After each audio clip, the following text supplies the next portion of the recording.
it's important to have a good grasp of what it means to play rudiments. And this is not to say that you have to play all the rudiments or know all the rudiments, but just understand where they came from and some of the basic stickings that you use when you play rudiments.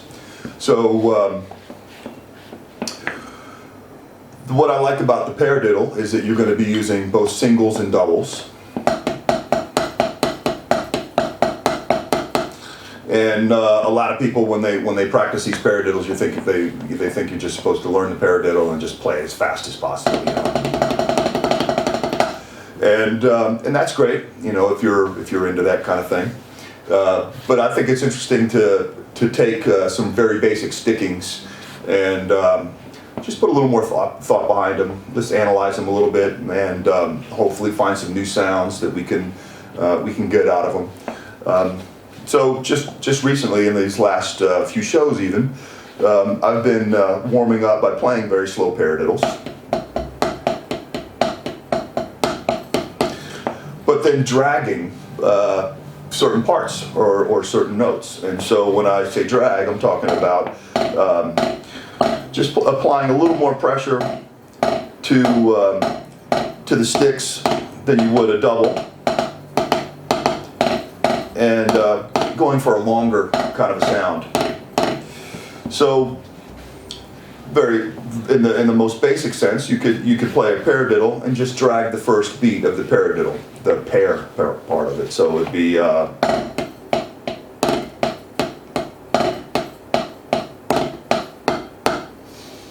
and then we could take that same concept and then we just move those drags down the line. So the next note we would drag would be the second note of the paradiddle. If we were looking at these as 16th notes, we would be talking about the E part of the paradiddle.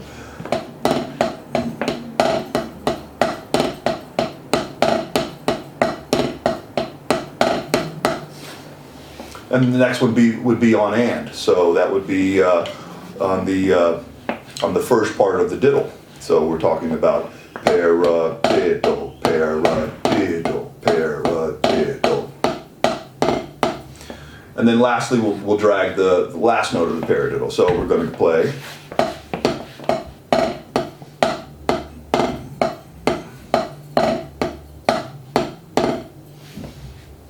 So I've been practicing stuff like that very slowly. For me, it's not a speed competition. It is not a physical endurance exercise. Drumming is supposed to be about music. So we play these things very slowly, and the reason for that is because we want to ingrain in your mind where these notes sit, where these notes fall, and what it feels like more than anything to play drags in different parts of the paradiddle. Not because we're going to get on stage and play a bunch of paradiddles with drags all in them, but so that you can say all these things and ultimately take this concept and make it into music. So